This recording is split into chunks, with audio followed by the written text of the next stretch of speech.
Fala galera, meu nome é Davi Caldas, você está no Intelectus Podcast, o seu podcast de teologia e assuntos afins. Esse é o episódio de número 11 e hoje nós vamos começar a falar um pouco sobre argumentos para a existência de Deus. No episódio anterior nós conversamos sobre por que eu sou cristão. Eu comentei que a fé possui dois aspectos, um aspecto sensitivo relacionado às emoções, aos sentimentos, ao relacionamento pessoal, e um aspecto racional, ou seja, ligado a motivos racionais para se crer em alguma coisa. E no caso de Deus, eu mencionei que existem alguns argumentos lógicos e probabilísticos que apontam para a existência de um ser pessoal, transcendente, absolutamente moral e racional e que criou o universo e o homem. Então a ideia é, nos próximos 2 ou 3 episódios, nós trabalharmos primeiramente com os argumentos para a existência de Deus e mais para frente, em outros episódios, trabalhar argumentos para a veracidade da Bíblia, para a veracidade da fé cristã e outros temas teológicos. Muito bem, se você está ouvindo esse podcast justamente no YouTube, não deixe de curtir, comentar, compartilhar o vídeo, se inscrever no canal caso não seja inscrito e ativar o sininho de notificações. Se estiver acompanhando o episódio em outra plataforma de vídeos ou de podcast, também não deixe de divulgar esse trabalho. Você também pode contribuir financeiramente para esse podcast fazendo um Pix para a chave davicaldasb, esse B é de Bezerra, @gmail.com. Dito isso, vamos começar o episódio. Os argumentos que nós vamos trabalhar hoje fazem parte de uma família de argumentos que nós podemos chamar de argumentos cosmológicos. Todos eles têm uma estrutura lógica bastante parecida, mas eu vou dar mais ênfase ao argumento cosmológico Kalam ou Kalam. Essa é uma palavra árabe que significa discurso, e esse argumento foi proposto principalmente por um teólogo árabe chamado Al-Ghazali, que viveu entre os séculos 11 e 12. Para explicar o argumento cosmológico Kalam para o ouvinte ou qualquer outro argumento, eu preciso antes falar um pouquinho sobre o que é um silogismo. Silogismo é uma estrutura formal de apresentação de argumentos. Um silogismo clássico é formado por duas premissas e uma conclusão. Uma premissa é uma alegação, uma assertiva sobre determinado assunto. Um argumento, para ser válido, precisa que essas duas assertivas, essas duas premissas, nos levem logicamente à conclusão. Quando isso acontece, nós dizemos que a conclusão se segue logicamente das premissas. Eu vou dar um exemplo de silogismo para o ouvinte entender melhor o que eu estou falando. Premissa número 1.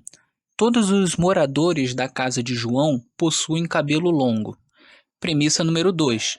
Ana mora na casa de João. Conclusão: Ana possui cabelo longo. Note que nesse exemplo, a conclusão se segue logicamente das premissas. Portanto, nós temos um argumento válido, um silogismo válido. Podemos usar esse mesmo silogismo só mudando a conclusão para poder exemplificar como seria um argumento não válido. Vamos lá. Premissa 1. Todas as pessoas que moram na casa de João têm cabelo longo. Premissa 2. Ana mora na casa de João. Conclusão: Ana possui cabelo preto. Note que dessa vez a conclusão não se segue logicamente das premissas. Do fato de que todas as pessoas que moram na casa de João possuem cabelo longo e de que Ana mora na casa de João, não se deriva o fato de que Ana possui cabelo preto. Pode até ser que de fato Ana possua o cabelo preto. No entanto, não dá para chegar a essa conclusão por meio dessas duas premissas. O silogismo, portanto, é inválido. Um ponto importante a destacar aqui é que não é suficiente que um silogismo seja válido, ele também precisa ser verdadeiro. Ser válido e ser verdadeiro são coisas diferentes. Vamos voltar ao exemplo inicial. Premissa 1, todas as pessoas que moram na casa de João possuem cabelo longo. Premissa 2, Ana mora na casa de João. Conclusão, Ana possui cabelo longo. O argumento é válido. No entanto, pode ser que uma das duas premissas, ou talvez as duas premissas, estejam erradas. Talvez não seja verdade que todas as pessoas que moram na casa de João tenham cabelo longo. E talvez não seja verdade que Ana more na casa de João.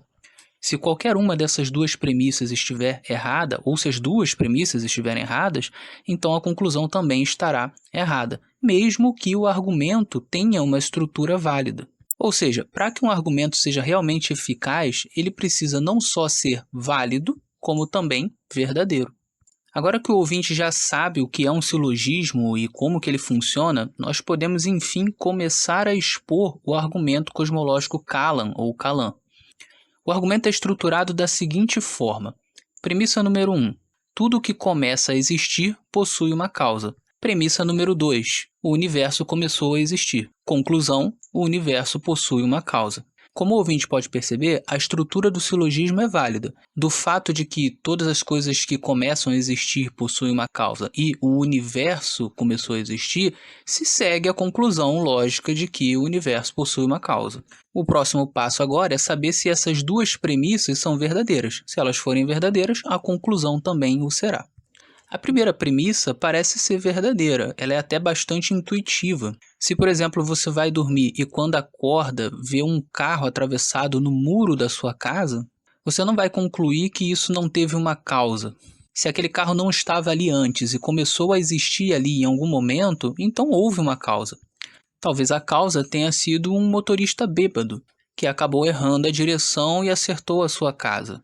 Ou talvez a causa tenha sido um motorista que teve um mal súbito. Ele pode ter desmaiado no volante e isso acarretou o acidente. Buscar as causas das coisas que possuem um começo é algo absolutamente natural. Na verdade, disso depende, por exemplo, a ciência, que investiga justamente as causas das coisas que possuem começo, dos fenômenos que passam a existir, e também as investigações policiais. Quando existe um assalto, um furto ou um assassinato, a polícia sabe que há uma causa e é isso que é investigado. Pois bem, passemos agora para a premissa número 2. O universo realmente possuiu um começo? Do ponto de vista lógico, parece que sim. Vejamos, o que é o universo? Podemos definir o universo como o conjunto de tempo, espaço, matéria e energia. Se concebermos a hipótese de que o universo nunca teve um início, isso significa que o espaço não teve um início, que a matéria não teve um início e que o próprio tempo não teve um início. Ou seja, o tempo seria eterno. Mas note, se o tempo é eterno para trás, isso significa que nós temos para trás de nós infinitos dias, infinitos meses, infinitos anos. Mas se há essa infinita quantidade de tempo para trás de nós, o dia de hoje nunca poderia ter chegado. Se o dia de hoje chegou, ou se qualquer outro dia chegou, isso significa que há uma quantidade finita de anos, meses e dias para trás de nós. E se há uma quantidade finita, isso significa que o tempo teve um início. Agora, claro, alguém poderia argumentar aqui que tanto o tempo quanto a matéria e o espaço são formados por infinitas partes, ou ainda podem ser cortadas em infinitas partes. O exemplo clássico disso é que para atravessar uma sala inteira, eu primeiro precisaria atravessar metade dela. E para atravessar metade da sala, eu precisaria atravessar a metade da sala. E essa dinâmica se estende infinitamente. Mas se são infinitos espaços, então eu não poderia nunca chegar ao fim da sala. No entanto, eu consigo chegar ao fim da sala. Assim, uma pessoa poderia dizer que, da mesma forma, nós conseguimos chegar ao dia de hoje, mesmo que haja infinitos dias antes de nós. O problema desse argumento é que ele não considera dois tipos diferentes de infinito. Existe o infinito que está contido dentro de um limite, ou seja, dentro de algo finito, e existe o infinito real, aquele infinito que não está contido dentro de nada finito. Quando tratamos de uma sala, por exemplo, embora a sala seja formada por infinitos pequenos espaços, esse infinito está contido em um limite. Esse limite tem o começo em uma parede e o final em outra parede. Já quando se fala, por exemplo, em um universo eterno, evidentemente se está falando de um universo cujo tempo não está contido em nenhum limite, ele não possui um começo. Ora, a diferença, portanto, é clara. No primeiro caso, podemos ultrapassar as infinitas partes de algo finito justamente porque essas infinitas partes possuem um começo e um fim, elas estão delimitadas. É o infinito dentro do finito. No segundo caso, no entanto, não é possível ultrapassar o infinito. Afinal de contas, esse infinito não possui um começo, ele não está delimitado. Ele é um infinito real. Portanto, o argumento permanece de pé. Se o universo é infinito, no sentido dele não ter um começo, então o dia de hoje nunca poderia ter chegado. Se o dia de hoje chegou, então esses dias, esses meses e esses anos que compõem o universo estão delimitados, eles possuem um começo. Logo, o universo começou a existir. Para além desse argumento lógico, existem algumas observações científicas que também parecem evidenciar que o universo teve um começo. Uma delas é justamente a teoria do Big Bang. Pouca gente sabe, mas um dos cientistas responsáveis por formular a teoria do Big Bang, que é muito bem aceita hoje entre os físicos, foi um padre chamado Georges Lemaitre. E o que a teoria afirma é que o universo está em uma expansão desde algum ponto no tempo. Isso significa que se nós pudéssemos rebobinar toda a fita dessa expansão, nós chegaríamos ao início primordial. Antes desse início, evidentemente, não haveria universo. Outro ponto interessante é perceber que as estrelas, incluindo aí o nosso Sol, possuem energia, elas estão acesas, digamos assim. No entanto, se o universo tivesse um tempo eterno, um tempo infinito para trás, seria difícil explicar por que essas fontes de energia finitas continuam brilhando até hoje. Se a tendência das estrelas é morrer, porque todo o universo, considerando que ele seja infinito, eterno para trás, não está escuro, não está sem estrelas. Então esses são alguns pontos que parecem indicar que sim, o universo possui um início, ele teve um começo. Pois bem, se a premissa número 1 e a premissa número 2 estão corretas, então a conclusão também está correta. O universo teve uma causa. E é aqui que se iniciam as implicações do argumento. Se o universo começou a existir e teve uma causa, evidentemente, o que causou o universo não pode ser algo que existe dentro desse próprio universo. O universo não pode ter sido causado por ele mesmo. O universo não pode ter sido causado pela matéria, pelo espaço, pelo tempo, porque foram essas as coisas que passaram a existir. Portanto, qualquer que seja a causa do universo, ela precisa ser atemporal, espacial e imaterial. Mas não para por aí. Essa causa também precisa ser pessoal. Isso porque causas não pessoais não podem sair de um estado de inércia por iniciativa própria. Uma geladeira, por exemplo, não vai ser ligada sozinha a não ser que alguém a ligue. Assim, a única explicação plausível para que, não havendo o universo, alguma causa o tenha gerado, é que essa causa possua vontade, possua intenção. Ela deliberadamente escolheu gerar o universo. E, evidentemente, apenas um ser pessoal pode ter intenção, vontade e racionalidade. Outra característica dessa causa é que ela precisa ser realmente muito poderosa, já que ela gerou todo o universo. Agora atente bem, a nossa causa é atemporal, espacial, imaterial, pessoal e muito poderosa. Essas são exatamente as características que os religiosos dão para esse ser que eles chamam de Deus. Portanto, é absolutamente razoável dizer que há um Deus criador. E aqui também podemos responder uma questão que sempre aparece. Quem criou Deus? Ora, essa é uma questão que não faz o menor sentido lógico. Eu explico. Se a causa do universo necessariamente está fora do tempo, já que criou o tempo, isso significa que ela necessariamente tem que ser eterna. Afinal, ter começo é algo que apenas seres temporais podem ter. Começos são relações temporais. Se um ser está fora do tempo, ele não pode ter começo, isso é ilógico. Outro ponto importante aqui para entender essa questão é reparar que o argumento não diz que todas as coisas precisam ter um começo. Ele apenas afirma que as coisas que possuem um começo precisam ter uma causa. Ou seja, pode ser que existam coisas que não tenham um começo, e se elas não têm um começo, elas não precisam ter uma causa. De fato, há pelo menos 3 coisas que eu consigo pensar aqui que não parecem ter um começo, e se elas não têm um começo, elas não precisam e nem podem ter uma causa. É o caso do raciocínio lógico, dos números e das operações matemáticas. O ouvinte consegue dizer, por exemplo, quando que começou o número 7? Quando que começou o número 3? Quando que 1 mais 1 começou a ser 2? Quando que começou a ser verdade que a causa nunca pode vir depois do efeito? O ouvinte consegue apontar, por exemplo, um tempo em que essas coisas não existissem, em que isso não fosse verdade?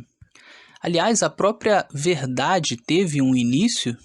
A meu ver, esses são exemplos muito claros de conceitos, de coisas que não tiveram um começo e, portanto, não tiveram uma causa. São eternos, sempre existiram. Portanto, é perfeitamente possível que também exista um ser pessoal que, não estando no tempo, mas sim sendo o criador do próprio tempo, não possui um começo e, portanto, também não possui uma causa. Assim, a pergunta quem criou Deus não faz o menor sentido lógico. Há outro ponto interessante de comentar aqui. O fato de que Deus é um ser atemporal, isto é, não sujeito ao tempo, já que ele mesmo criou o tempo, não significa que Deus não se relaciona com as suas criaturas, que são temporais, e, portanto, não significa que ele não se relacione com o tempo. Na verdade, ao Deus criar, imediatamente ele passou a se relacionar com as criaturas temporais e com o próprio tempo. Embora isso não tenha modificado Deus no sentido intrinsecamente, inerentemente, ele continua sendo um ser atemporal, um ser não sujeito ao tempo, a criação fez com que houvesse uma mudança extrínseca. Agora Deus passa a ter relação com algo externo. Agora Deus entra na história, a história que ele mesmo criou. O argumento cosmológico Kalam não é o único argumento cosmológico, como eu já falei. Existem outros que são um pouco diferentes, mas seguem uma linha semelhante. E eu vou falar sobre eles aqui rapidamente. Um outro tipo de argumento cosmológico é o argumento do primeiro motor. Esse argumento parte da observação de que as coisas que se movem, elas só se movem porque foram movidas por outras coisas. Há uma forma técnica aqui de entender a palavra movimento. Ela leva em conta a diferença entre potência e ato. Potência se refere à possibilidade e ato se refere à realização dessa possibilidade. Por exemplo, se eu coloco uma bola na marca do pênalti, existe a possibilidade de que essa bola, daqui a alguns segundos, esteja dentro do gol. Então, podemos dizer que essa bola potencialmente está no gol, ou está no gol em potência, ou que ela possui a potência de estar no gol. No entanto, ela só sai desse estado de potência no momento em que ela efetivamente estiver no gol. Aí podemos dizer que a bola no gol se tornou um ato. Pois bem, a ideia de movimento é justamente a ideia da passagem da potência para o ato. Essa passagem de potência para o ato necessita de um motor.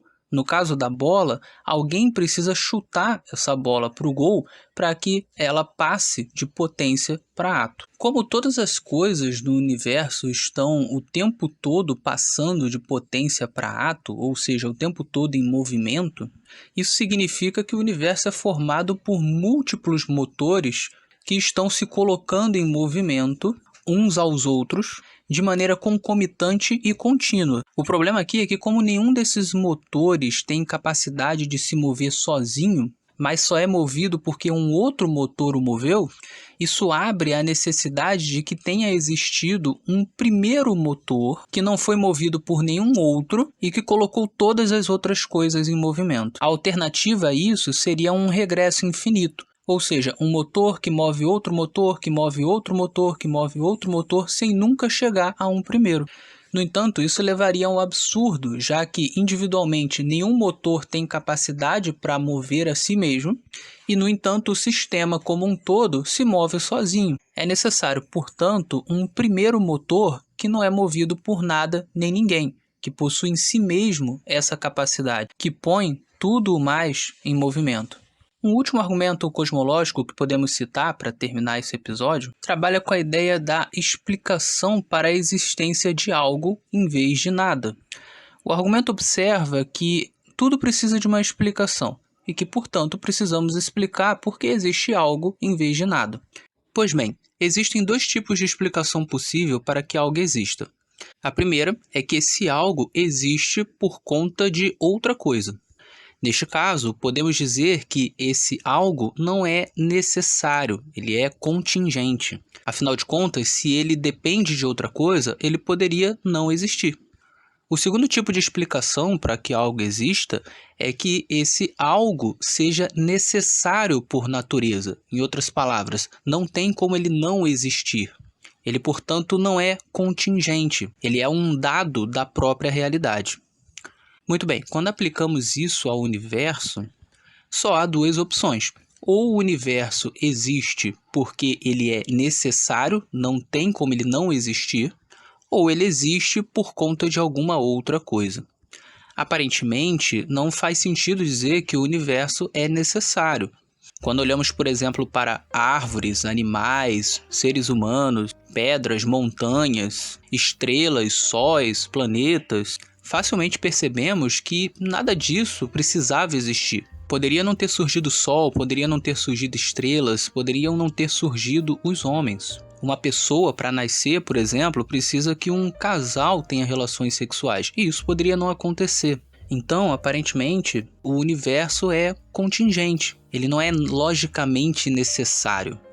Portanto, a explicação para a existência do universo necessariamente tem que estar fora do universo, tem que ser maior que o próprio universo. O universo depende de algo que o transcende.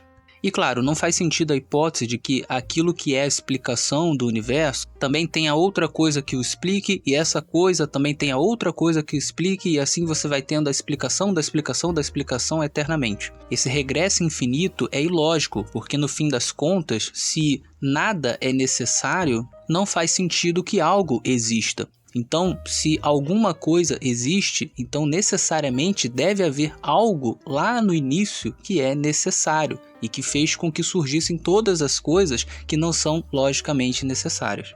Em suma, precisa haver algo transcendente e não contingente que explique a existência do universo. Esse algo, essa razão, essa explicação para que exista alguma coisa em vez de nada, pode ser chamado e é chamado pelos religiosos de Deus. Muito bem, esses foram os argumentos cosmológicos para a existência de Deus. Não existem apenas esses, há outros também, mas acredito que esses sejam os principais. Evidentemente, o que eu fiz aqui foi um grande resumo. Esses argumentos existem há muitos séculos, são defendidos até hoje por grandes intelectuais e compõem livros e mais livros muito grossos sobre o assunto. A ideia desse episódio não é que o ouvinte saia daqui sabendo tudo sobre esses argumentos, mas simplesmente que o ouvinte tenha uma vaga ideia de quais são os argumentos cosmológicos para a existência de Deus. Alguns livros que eu já li e recomendo sobre esses argumentos são os seguintes: Apologética Contemporânea, do William Lane Craig, Filosofia e Cosmovisão Cristã, do William Lane Craig com o J.P. Moreland, Em Guarda, também do William Lane Craig, e o livro Não Tenho Fé o Suficiente para Ser Ateu, escrito por Norman Geisler e Frank Turek.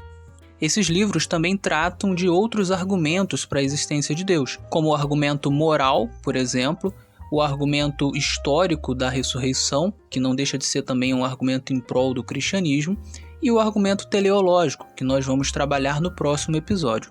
Aliás, o argumento teleológico também possui várias versões. Portanto, podemos falar em argumentos teleológicos, assim como podemos falar em argumentos cosmológicos.